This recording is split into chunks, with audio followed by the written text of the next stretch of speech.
Make no attempt to reload your device. You are now entering the Hellhole.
Welcome back to the Hellhole. We're live, pal. And always going on about how much I like comics, so prove it, tough guy.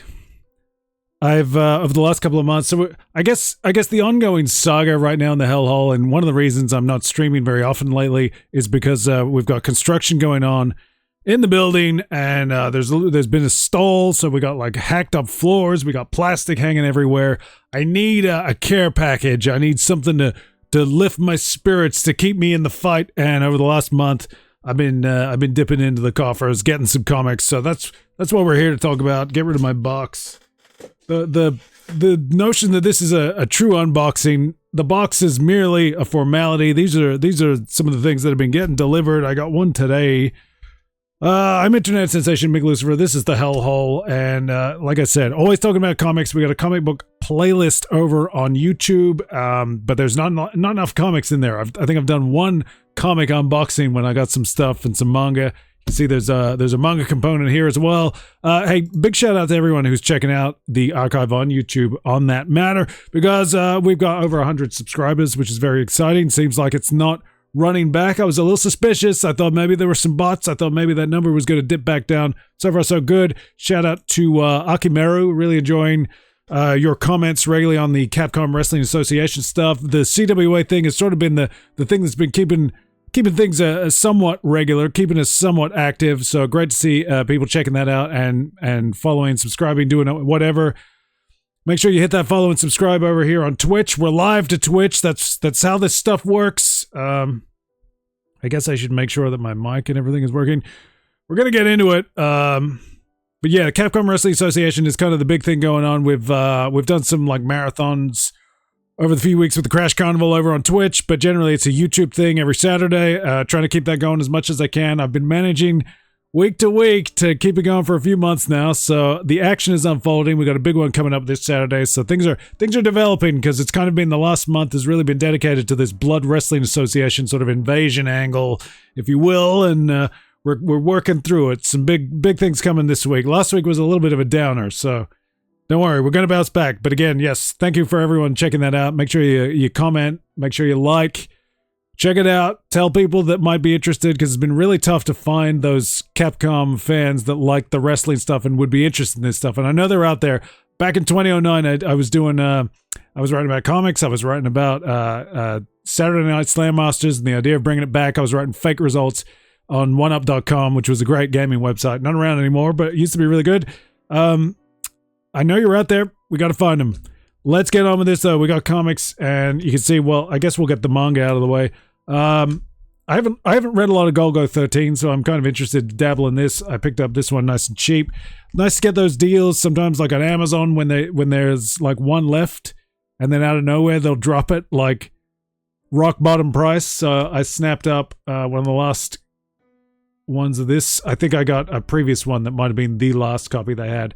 These were like printed, I think, in the mid 2000s, or like 2007 or something. I might be thinking of Street Fighter. I'm not sure, but yeah, like I said, I haven't really read a lot of Golgo 13. I haven't really watched a lot of the manga or even the live action adaptation. I think Sonny Chiba was in one of them. There's a couple of them. What's the one with the bee? Is it like something about a bee lady or something? I've seen some of that movie. Not bad. Essentially, a Japanese sort of riff on the Sean Connery era James Bond. Really good stuff. I don't know how much we're going to really be able to get into here. We're just kind of enjoying it. The hobby, we're going to flick through. We're going to talk about what I got and try to find something insightful to say. But yeah, it's sort of, he's more of a mercenary, I find, than a secret agent. Dick Togo, aka Golgo 13. Really good. One of the other volumes I got. So this series is like English translation. That's what I'm looking for. Viz. Doing the English translations. I read another one that was really good, where it's like there was a Russian mercenary or assassin that was on the same mission, and then when they complete their missions, they sort of have a face-off, and it was almost like a Dr. No kind of thing, where it was on an island. That really good. So yeah, I'm quite interested in this. I mean, it's probably you would say perhaps not aged very well. The attitudes to women, it's a little bit even more hardcore than James Bond.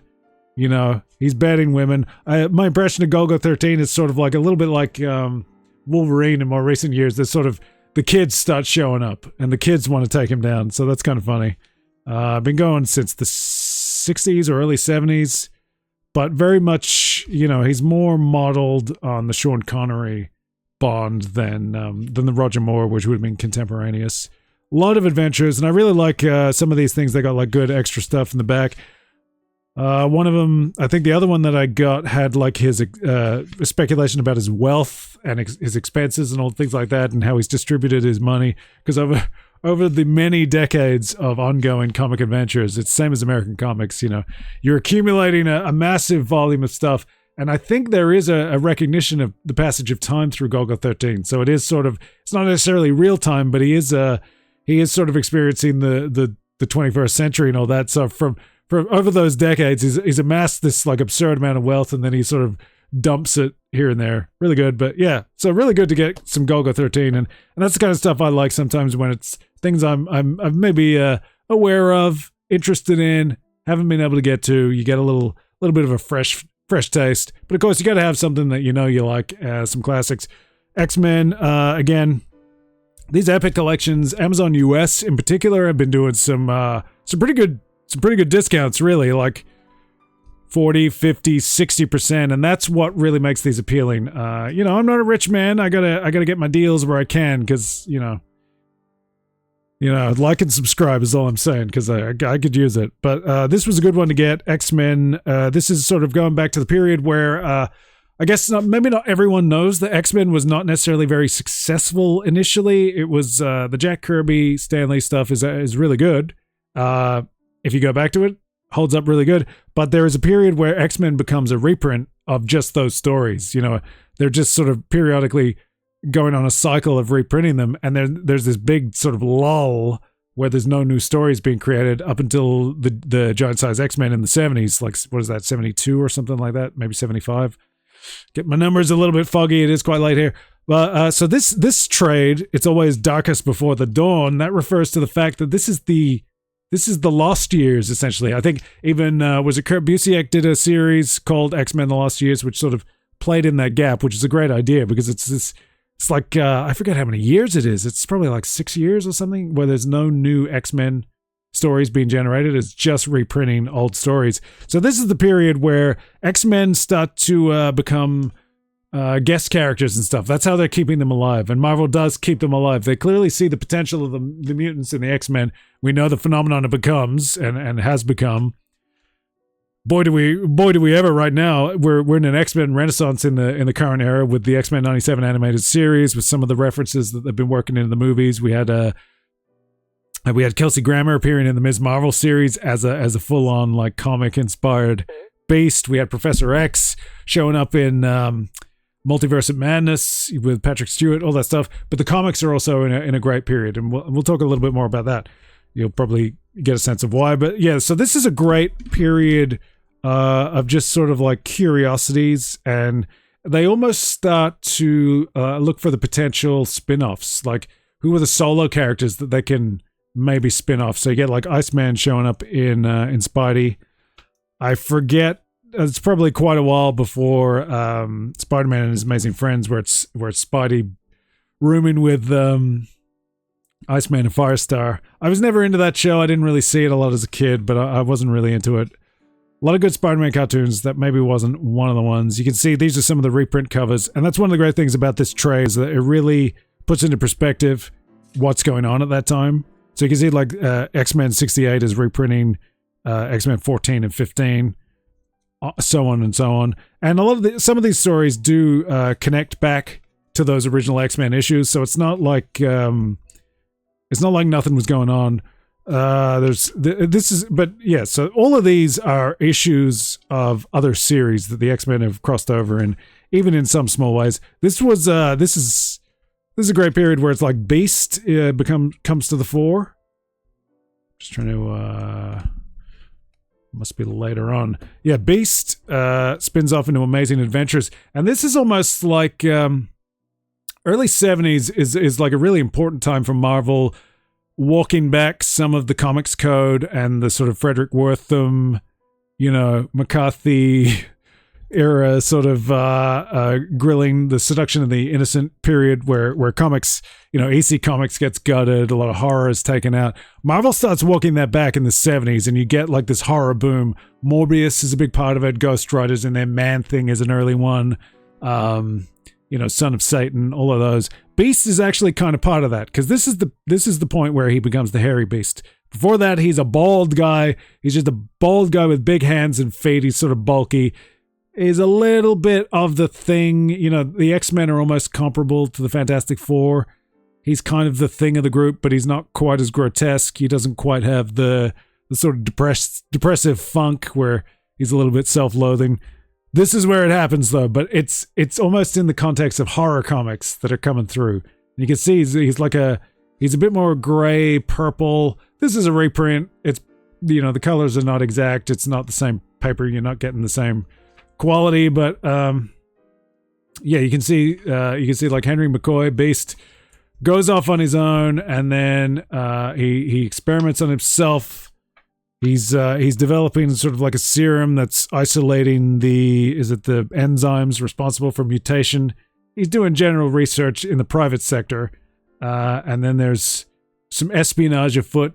The Secret Empire or whoever is deploying their secret agents to try to ferret out some secrets, trade secrets and stuff. He wants to disguise himself. He doesn't want to. He's keeping it quiet that he himself is a mutant. He figures he can take the serum and then cure himself quickly, but he doesn't get back in time, and that's why he remains the furry beast. If you've seen X-Men First Class, the film, they did a different version on it. They, with the benefit of hindsight and the decades of stories that come later. But this is really great. This is cool, and this is a period that I was always really curious about, never got to experience.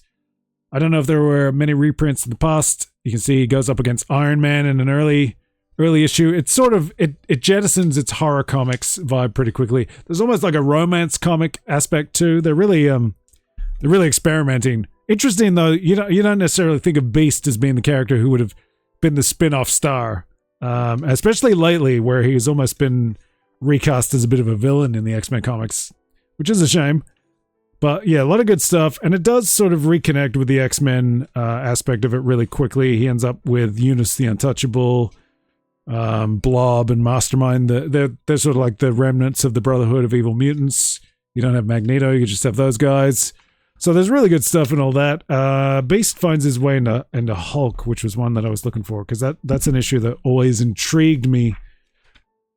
So this collection, obviously, you're getting a lot of bang for your buck. You can see the Marvel team up. Again, the horror connection, Marvel team up. It's Spidey and the X-Men. You got Morbius in there. There he is, the classic style Morbius with the big red eyes. I prefer the 90s revamp, personally, of Morbius. But Morbius is like a favorite character, and I was very bummed that the movie was just terrible. A very poor adaptation. I go back to like Blade when hey, we got a follower, Bay 69. Thank you for following. I appreciate that. We're just talking comics. We're checking out some stuff that I picked up. Yeah, I think of the Blade film, which was originally supposed to have a Morbius teaser. You might have seen it online. It's on the DVD. That's where it was originally. I think it was Stephen Norrington, the director, is sort of just in a shroud. They would cast it later. I thought it was going to be great to have Morbius, and there was always the Morbius will be in the next one. He'll be in the next one, and then they do Dominic Purcell as like the Drake Dracula and all that stuff. Always delaying Morbius. Morbius is a great character, a lot of potential. They could have done a lot more with it. Movie's disappointing. We're into comics here in the Hellhole. We like comics. You can see here, this is like the period where he starts to become the dark blue that you know. Color changes a little bit, kind of like the Hulk. I don't know if this was just a coloring issue. There's a similar trajectory. It's almost like Beast becomes a second run at the Hulk in some ways. The original Hulk comics, Hulk was gray, but then they were having troubles maintaining the consistency of the color, so he becomes green. Green was easier at that stage back in the 60s. Here's good stuff. You get some good Juggernaut throughout these different issues. This is just like a great collection of odds and ends during that strange dark period where you just didn't get new X-Men stories. And again, it's Beast who carries on. I think we got to see the cover. I was always very enamored. Yeah, look at this. I was always very enamored with that cover, so I'm very excited to be able to read it. That's like a Hulk issue I would have loved to have gotten for real. I'll settle for a reprint collection. Something about that Beast and the angular, bulky body, angular sort of hair and head. Pretty cool. I like that. So you got some good Hulk. I don't know. Should we dwell on this too much? This is a good one too because it collects the early crossovers between Magneto and the Avengers, which is some really goony stuff. This is not the Magneto you would necessarily think of. He's disguising himself as Angel, and again, it's sort of like it's a little bit of a cameo by the X-Men. Magneto's taking out the X-Men, and that's what's going on in this cover. You might know this cover. Very famous cover, Avengers 110. Everybody remembers that. I think it's Avengers 111 where it really gets better. You get some of the strange acquaintances that Magneto has, and is sort of like Savage Land style ties with a guy summoning dinosaurs or something. I don't know. He's like a Pied Piper guy. More Juggernaut. A lot of Hulk in this. Hulk was carrying the load, I guess. He was benefiting from the X-Men. Some nice Sal Buscema, Captain America. I love Sal Buscema. He's one of my favorite artists. Right through into the 90s, he did not quit. Some people chide some of his later sort of like Clone Saga era later spectacular work. Spectacular Spider-Man is often what I will think of when I think of Sal Buscema, but here he is on Captain America doing some good stuff with Falcon in there. Captain Falcon, can't go wrong. Some X-Men mixed in. All kinds of good stuff going on in here, but I don't know, should we dwell on this much longer? There's a whole lot of stuff we can check out here. I got a nice little haul, a couple of white whales. Good issue here of, I think it's Marvel Team Up, but it's a Human Torch issue, which is, there's a few of those. Yeah, Human Torch. Generally, Marvel Team Up was the secondary Spider-Man series. But you can see here, this is a Human Torch one. You get Fire and Ice, Human Torch and Iceman. The battle that had to happen. It's elemental, kids. You gotta do it. So that's a really good one to have. This is just like a killer collection of really interesting issues for an old school comic fan like me. And you know, like I always say, comics, you gotta read comics backwards and forwards.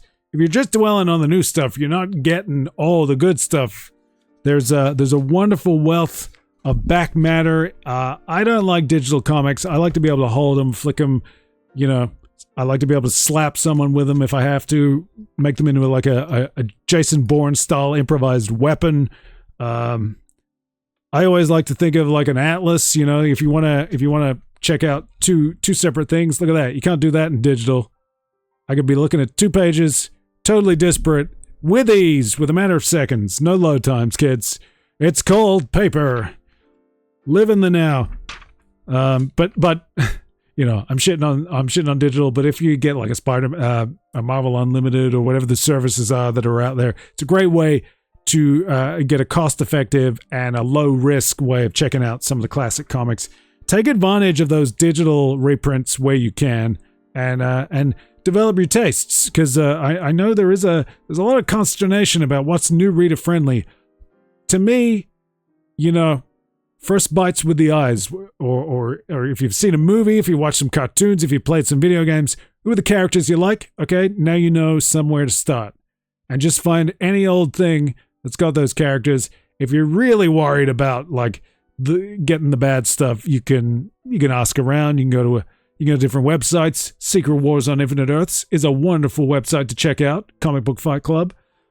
Speaking of Comic Book Fight Club, here's a classic, Incredible Hulk 181. I've already got a reprint of Incredible Hulk 181. I'm not one of those guys that went hunting for the issue. I know that is a popular one over the last 20, 30 years for any collector. As soon as they get a bit of money, they go searching for Incredible Hulk 181, and you could find issues for a while there, at least, pretty affordably. I settled for a reprint, but the cool thing is, like, my reprint only has 181. This collection has Incredible Hulk 180 as well, so you get the full context with the Wendigo story, which I think is superb.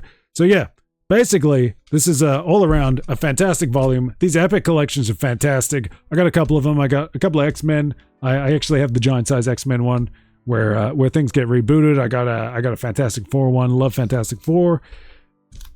Highly recommended. Epic collection. So I don't want to necessarily get too much competition in the buying market, but occasionally Amazon will do a great discount. And if you're just keeping an eye on one you're interested in, you never know. Seems to be a thing they're doing right now, and I really welcome it. DC have the I forget what they're called there, but they're sort of like omnibuses, downscaled. Looking forward to those. They're super cheap. I think they're like $18 for us, $16 for us. You're probably down around the 10 range if you're in the US. Great deals. Let's move on though. Here is X-Men Hellfire Gala Fall of X. And so we're sort of from one extreme to the other, because this was the Powers of X, House of X period under Jonathan Hickman, who is not necessarily a writer I'm rushing to see, but man, I loved that. I got into like the Powers of X, House of X introductory series, because for a while there I didn't get to it. I was very curious. Finally got to it. I did it in trade as well. Got a good deal. It's exciting stuff, man. There's a couple of like, you gotta give them their conceit. What they do with like Moira McTaggart, that's a big change. It's really pushing it, but I think it's good enough as an idea and as a framing device or a setup device. You go with it. She's able to. Turns out she's been a mutant all along. She can. It's almost like a video game conceit. She can relive her life, and so she essentially for the practicality of it, we get to experience previous incarnations of the Marvel universe in a way that, or the X-Men universe in particular, to give her the privilege of knowledge, which starts the whole Krakoan age, which is really good. And this is where it ends, because I think everybody knew, as exciting as it was, it had to end eventually. You got to reset to the classic stuff, and this is how they do it. It's the Hellfire Gala, which Hellfire Gala tapped into something that I'd been talking about for like 20 years. I always thought, look, I enjoy fashion. I like couture fashion, haute couture, and I love fashion shows. They often have like great music, great clothes. I have an appreciation for sort of visually appealing. I like things that are interesting, all that stuff. I enjoy that, and I always thought there was a great potential to recruit like high-end fashion designers for superheroes and for comics. And that's kind of what the Hellfire Gala finally did. And I thought fashion would be a great thing to factor in. Years ago, I had like a pitch for like a Wasp comic that would be, would have a foot in the fashion world, and she'd be able to like fight some of the French characters and stuff, get Batroc in there and all that kind of stuff. But yeah, so the Hellfire Gala became this really cool like annual event where you got redesign, like these sort of fashion influenced redesigns of X-Men costumes and some of the other characters as well. You had different guests. If you head into the YouTube archive, the Hellhole archive, you can actually find we did like a Marvel Snap Hellfire Gala thing, which if you're curious about some of the designs, that's one way you might be able to get a little taste. But this is presumably the final Hellfire Gala. There is the problem that by doing an annual Hellfire Gala, you're putting a lot of pressure on the timeline of comics, and really unless you go into the ugly world of constantly rebooting, you don't really want to put a date on everything. Unless it's like it's an independent thing where you can really control the beginning and the end, that's great. But for something like Marvel and DC Comics, we want to be able to experience these characters like our parents did, like our grandchildren will. Like these are eternal icons. So you really just want to like, don't put any dates on anything. Let us suspend our disbelief that these adventures are just occurring over time and all that stuff. Hellfire Gala puts a lot of pressure on aging things up because it puts a firm year on it, and your stories in between become, locked in. In any event, Fall of X, things go crazy. The Hellfire Gala goes horribly wrong. There's some great stuff. See, you can see like Jean Grey's got her little Hellfire Gala gear on. And the big thing is Nimrod crashes the party. Had to be Nimrod. I got mixed feelings about a Nimrod who talks like a guy. I like more of a robotic Nimrod. I don't know if that's accurate to the classics, but my recollection is that he did not speak like a person. But this was really cool. I did get to flick through the Fall of X Hellfire Gala special, and it's a really good issue. So I was just pleased to get this. I've got the beginning of the Krakoan Age. Might as well get the end of it. Really good stuff. I'm really digging what's going on with sort of. It's a little bit heavy on the 90s references, the sort of Jim Lee, X-Men 97 vibes, but I think that is good stuff that's going on right now in the, is it called From the Ashes, I think? Really cool to see X-Men get colorful and vibrant and closer to the classics. This is really good, though. I got a good deal. You might still be able to get one. We're into the issues now. So these are the back issues. I'm not buying new issues. I went the trade because new issues are just so cost prohibitive and they're not always satisfying. So at least if you get a good deal on a trade, you get a big chunk of comics, big satisfying whack, and yeah, you're not paying like down here it's like $16 for one issue. Are you insane?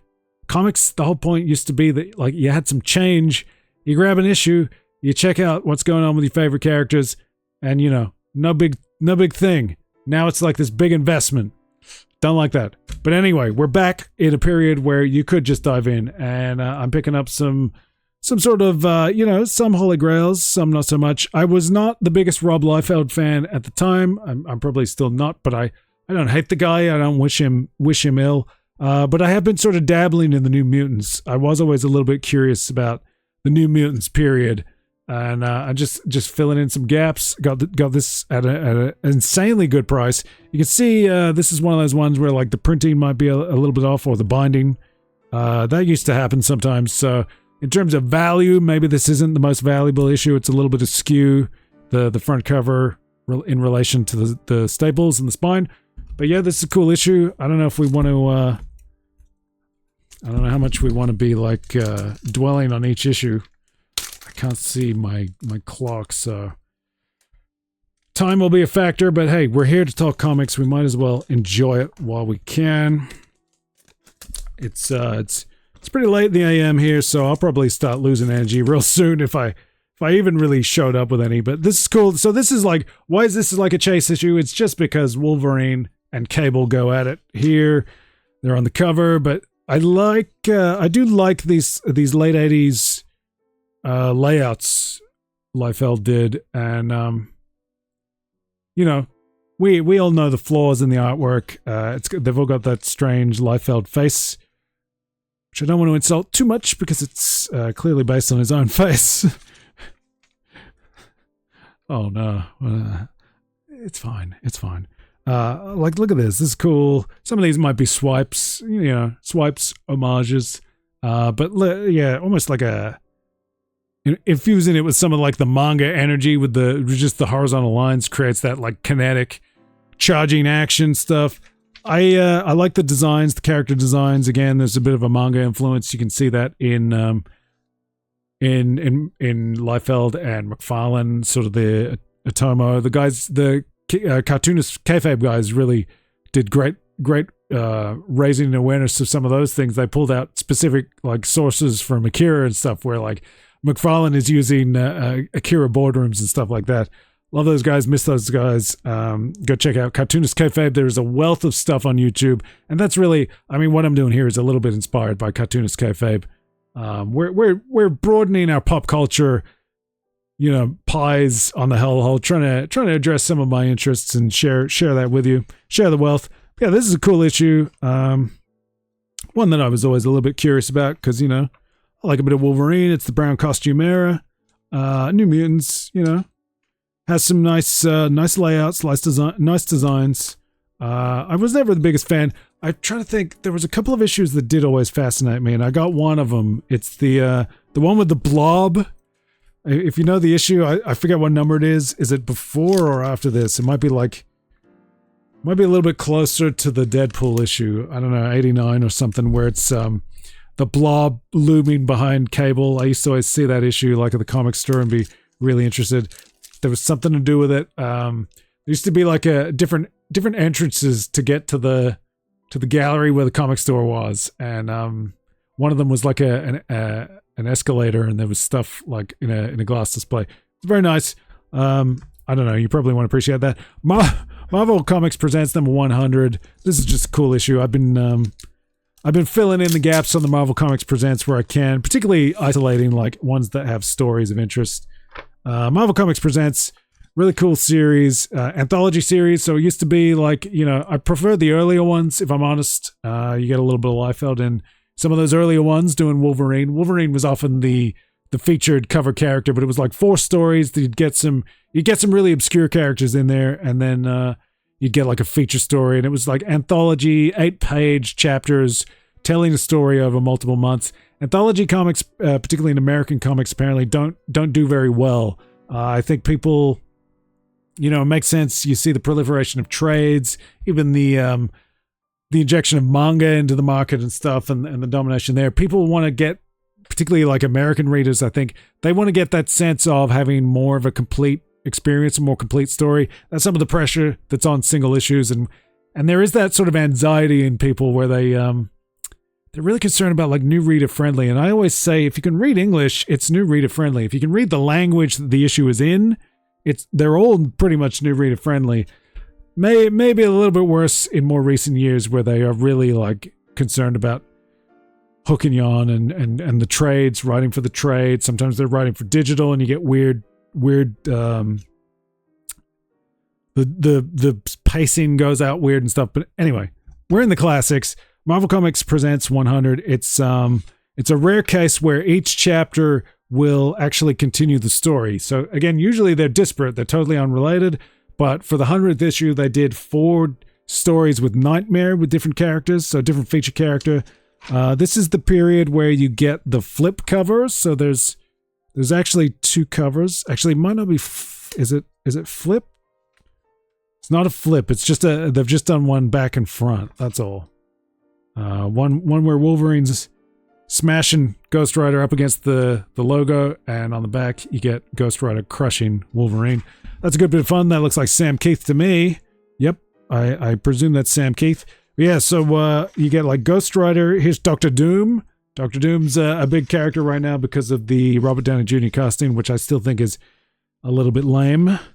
Nice to see some Fantastic Four in there as Nightmare plays with Victor Von Doom's fears and nightmares. You see Ghost Rider, you get Wolverine in here, and I forget who the 4th character is. Tell us, oh wise one, who is the 4th featured character? I don't know. Did it say? Does it say here? Dr. Doom. Oh, it's just Nightmare himself. Okay, I thought there were 4 heroes. What a curious combination, though. So Dr. Doom, Ghost Rider, and Wolverine interacting. There's a few stories, because Ghost Rider is maybe the other feature character. Wolverine's the big one. Ghost Rider gets a good run for a while there. And they do a few stories with Wolverine and Ghost Rider, so there's a bit of a relationship that builds up there. There was also some very prominent guest spots. I mean, in the early 90s, those guys were like ridiculously prevalent as guest characters. I guess we got some Hulk here. This is the...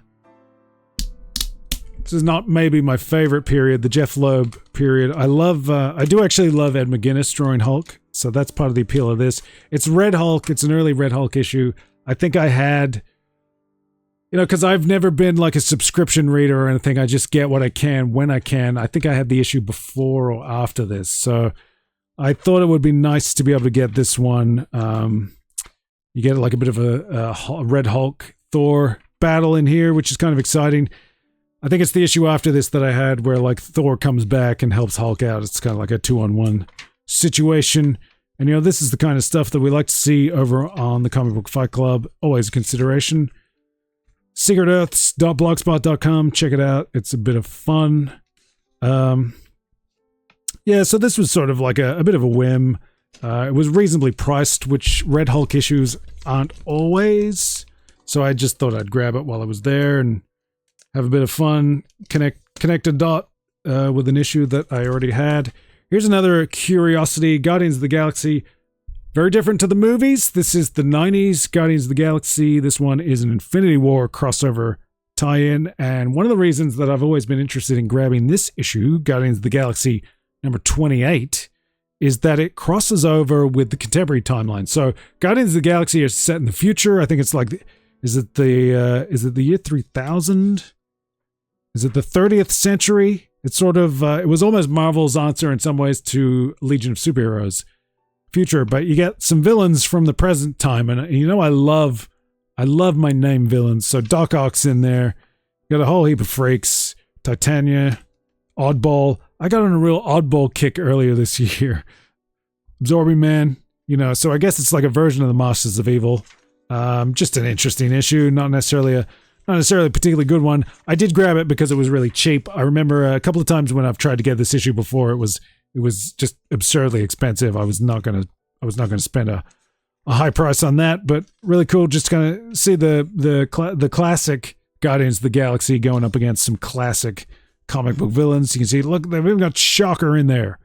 This is a Shocker friendly place, okay? The Hellhole, we like Shocker. So that's a just nice one to have. Hey, here's a big one. Miracle Man, formerly Marvel Man, sort of Britain's take on the Captain Marvel phenomenon. Now we're talking about Captain Marvel, the original Captain Marvel, who says the wizard's name, Shazam. Billy Batson becomes Captain Marvel. We don't call the character Shazam because that would be stupid. It's not his name. The wizard's name is Shazam. He says the wizard's name. He becomes Captain Marvel. There was a little bit of a copyright issue in the 70s that came up there. They had to call the series The Power of Shazam. Don't get confused. It's not that hard.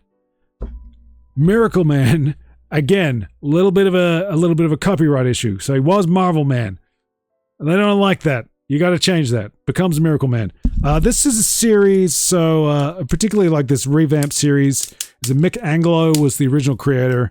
I forget when those stories were being done, and I think in the UK it was sort of like one of the outselling, Captain Marvel and all that kind of stuff. 80s gets the grim and gritty revamp. You get some Alan Moore stuff. You get Neil Gaiman. Is this this is one of the Alan Moore issues. Basically, I became aware of Miracle Man as one of those like much talked about series that was in Wizard magazine in the 90s. Very much in their sort of like collector's market stuff. I guess the exotic element of it being British, although I don't know if Eclipse Comics, maybe there's an American connection. They call him America's #1 superhero. That could just be something that would appeal to the British readers who would believe that this character is, I don't know. And plus it's just, maintain kayfabe, brother. But yeah, Wizard magazine, I mean, you talk about kayfabe, they were really talking up like this as a value series, as a collector series. They did a lot of that sort of stuff with the price guide aspect of it.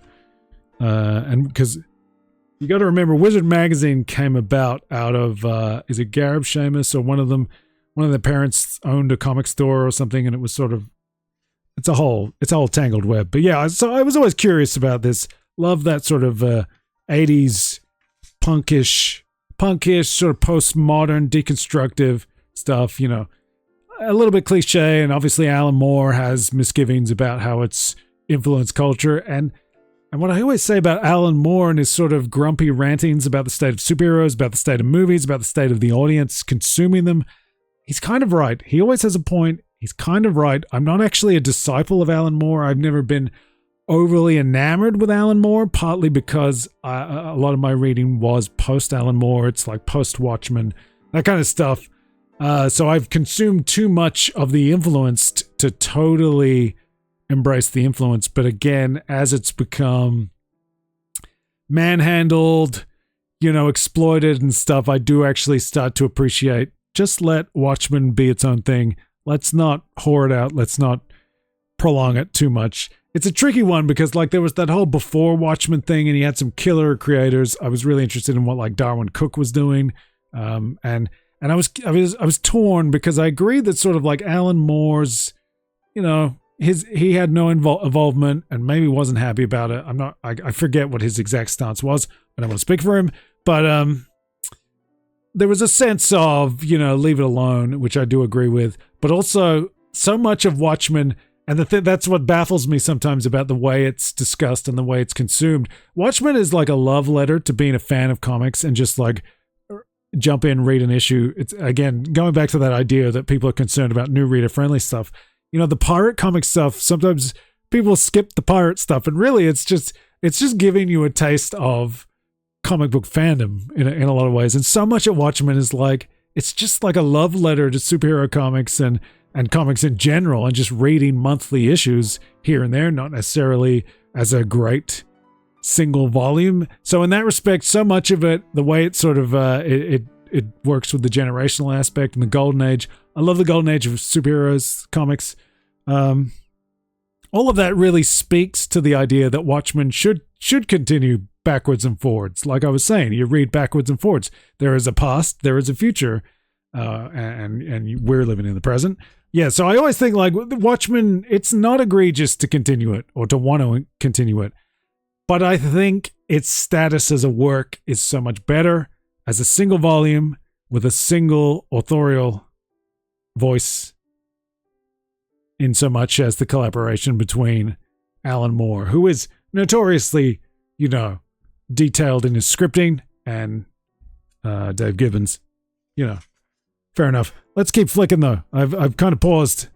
So this is sort of appealing stuff. I don't think this is a particularly great issue of Miracle Man, but it was one that I've seen that cover so many times, and really it was very affordable. In the past, I've looked occasionally. Can I get a Miracle Man issue? And it was just insanely cost prohibitive.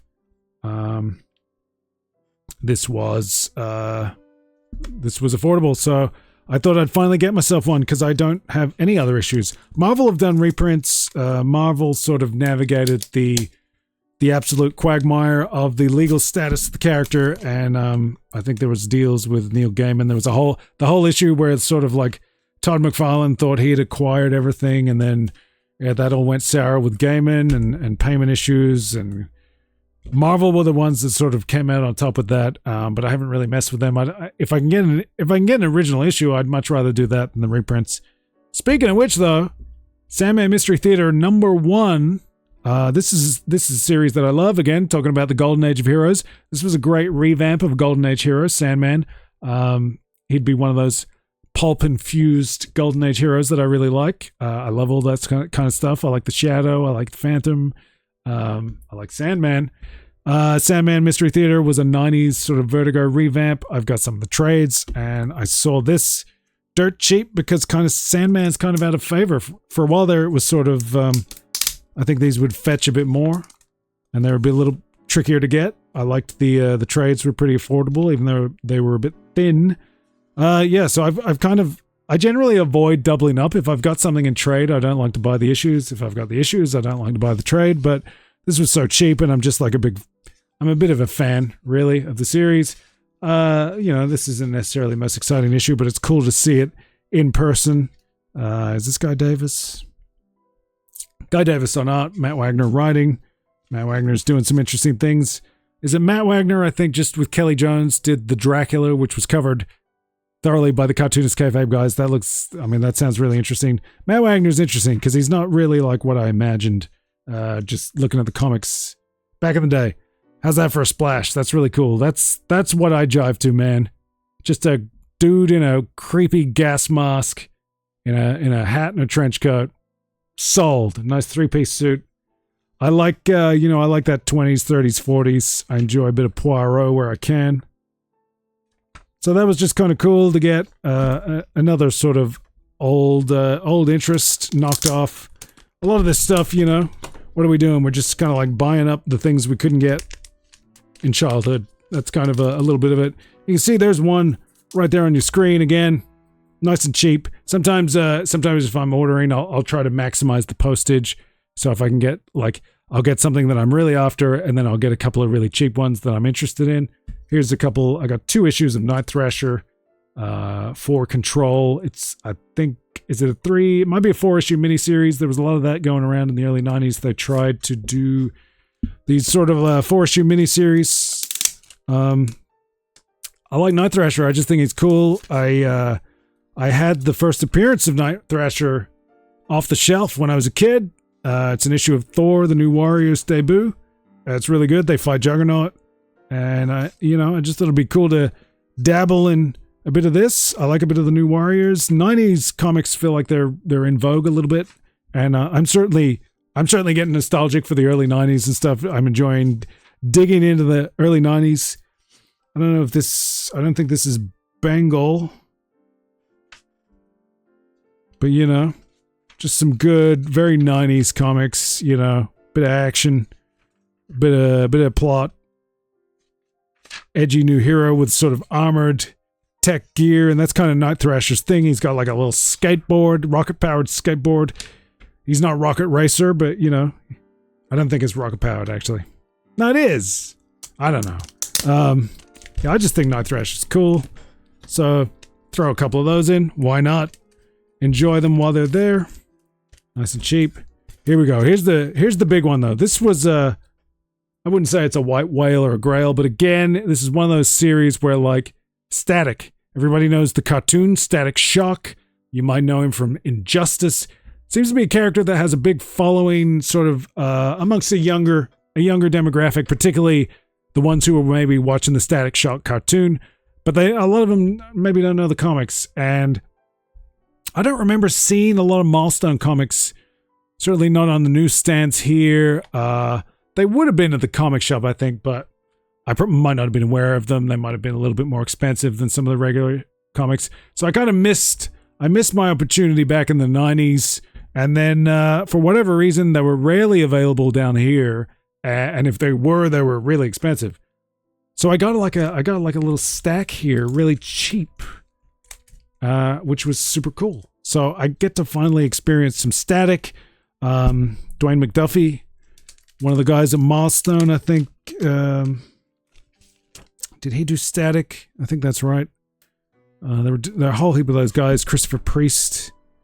Yeah, here we go. Dwayne McDuffie and Robert L. Washington. John Paul Leon. Yeah, just cool. And the comics have a different vibe to the cartoon. I like the comics a little bit more. They're a little bit more gritty. I don't want to use the word urban, but they are very inner city vibe kind of comics. It's an urban environment. It's just a kid living in the city. I haven't been able to read Static to this point, so I'm kind of excited to get a better impression, get to see how it all goes. The Milestone characters are really cool. The only time I was really able to get Milestone characters was when I was a big fan of Steel back in the day, and like for a little while there, that was like the only DC comic that I was getting regularly. And they did there was a crossover. I think one of these, Worlds Collide. There was a crossover between Milestone and DC. So I had the Steel issue. I think there's only one. There might be two. Steel issue, which might have had, I don't know if it had hardware in it or Icon. And I think I did end up getting one of those Icon issues or something. I don't know. I'll have to go through my back issues, see what I got. But yeah, just something I've always been really curious about. And it's really cool to be able to finally check it out. I think I'm gonna, like I feel like I know enough to know that I'm going to enjoy it, and particularly as kind of like a throwback to a cool period. But you can see even like the costume is different to the cartoon, and I think the newer versions of the costume are more influenced by the cartoon. They're sort of like bridging the gap. Here he's got like the trench coat, the baseball cap, the art style, that sort of like funky sort of I don't know what you call it. It's that early 90s art style, man. And these are probably like, when are these coming out? These are 93. There was something in the air, man, where you had these different flavors, art styles. You get them. There's like a South American vibe, some sort of like African art styles. You had this real like melting pot in different places. And I'm even thinking of like children's books in interior design and stuff. You got all these like just these cool melting pot vibes. I'm thinking of like furniture stores that were open back then. You'd get all these interesting like world influences on furniture. They used to get these stores that were like, like they weren't quite hippie new age stores, but a little bit like that, where they'd have like rainforest stuff. It was just there was so many different interesting things going on back then, and that's the kind of thing that like we're in a real rut of nostalgia right now for sort of like 80s have been dominating for too long. 90s are a big thing, and I think particularly for like the gamer kids, the 90s are in there as well, and we're seeing it in films and stuff. 90s is really starting to come through as the 80s is burned out, although the 80s keeps on trucking. We're still getting like a Beetlejuice thing. I guess Beetlejuice went, what is that, 88, ran into the 90s with the cartoon. Yeah, we're moving through, but I think part of the problem is we're nostalgic for these periods where there was so many things going on. Even like over on the Discord, we're often talking about music. We were talking about some of those things recently. I've been checking out Rob Harvilla's podcast. He did 60 songs that explain the 90s, and now he's doing 60 songs that explain the 2000s. And I've been a lot less enthusiastic about the 2000s. The latest one is 50 Cent Indie Club, which is like, yeah, that's a good one to explain the period, but I don't know if it's a song that excites me, musically. But back then, in the 90s, you had so many different things going on, and I think that's part of the nostalgia. It's the lack of things really developing, but also lack of things sort of taking hold. The market is weird. Nothing seems sustainable. Where's the money? Like there's all these issues. I don't know. Let's check out the crossover issue. I'm running out of steam here. This cool is like nice and thick. Worlds collide, so I don't really know what the crux of the crossover was. You see, there's a Death of Superman or Reign of the Superman ad. It's for the video game. That video game's okay. It's a scrolling belt scroller, beat 'em up. There's the Steel logo. That was the one that I was all about. I don't mind the others, but I was a big Steel fan. And I feel like Steel is the one that, gives you something enduring. Superboy is a character, that lingers, and Cyborg Superman became a great villain and all that stuff. Eradicator is probably the weakest of them. But to me, Steel was like, there he is. So he's with the hardware. Steel's the guy that like, oh, this is something that you don't have in DC Comics. It's a little bit Iron Man, but it's a little bit different. Felt like it was building something new, and I like Steel. I still think it's insane that they tried to cram Cyborg into the movie Justice League after doing Death of Superman. And if you're trying to like hit a ethnic quota or whatever, like, why would you breeze past Steel, man? You just did Death of Superman. Put Steel in the movie. Steel's cool, and he doesn't have the baggage of being so associated with the Teen Titans. I don't know, that whole, just forget it. The Snyder stuff is the pits. It's over. Let's be glad. Check that out. There's Steel. I like this version of Steel where he stopped wearing the Superman shield, and he got the darker metal highlights with the sort of silvery bits. I got a great action figure from back then where it's like it's the shiny. There were two. There was two. There was the Superman Shield, S Shield one. I grabbed them both. I was a Steel fan back then, man. I still am. I just can't afford all this stuff. there's too much stuff going. But yeah, look at this. This is cool. I'm not crazy about some of the coloring. It's got that sort of I always described it as looking like I don't know why I want to say dry, but it's the something about the color palettes. They're very, the gradient always goes to that like light dry colors. I don't know. I'm not crazy about it, but nah, it kind of works here. Kind of works here though. There's a digital, maybe a digital version or an 80s version. I'm thinking more of actually Valiant comics. Like Valiant comics have that look, and it's just not good, man. Here it's at least I don't know if this is like paints, like watercolor or whatever. See, this is where you need like the cartoonist kayfabe guys. They got more of the knowledge. I'm a reader and an enthusiast. I can maybe help you out with some writing, you know. But yeah, really cool stuff. So super glad to get some static, because that's something that I've been interested in. I don't know when I actually became aware of it. Maybe I guess it was probably the 90s with the Steel stuff, and I guess I must have been aware of Milestone Comics somehow. Maybe there were house ads or something. You know, really cool. But nice to just get like an eclectic mix. I like to get a mix, you know. I don't necessarily like to get all one thing. And again, it was like it's all stuff where it was good deals, good cheap stuff. And then you get like a nice whack of something. Because I get that. I do get that, you know, you want to have like a good, nice chunk of an experience. Maybe get something, you know, like that feels complete. And certainly in the case of new comics, sometimes it is more cost effective just to wait for that trade rather than try to chase the issues. Mind you, the Hellfire Gala Fall of X issue was a really good one. I did almost grab that as a single issue because that was a really good one.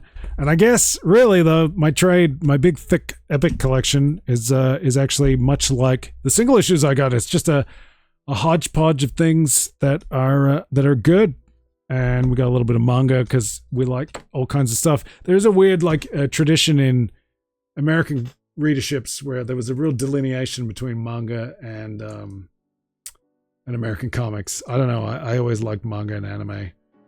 You know, I was watching the 80s Astro Boy when I was a little kid, you know, get up, sit in the dark and cry when the robot gets destroyed. That kind of stuff. I don't know.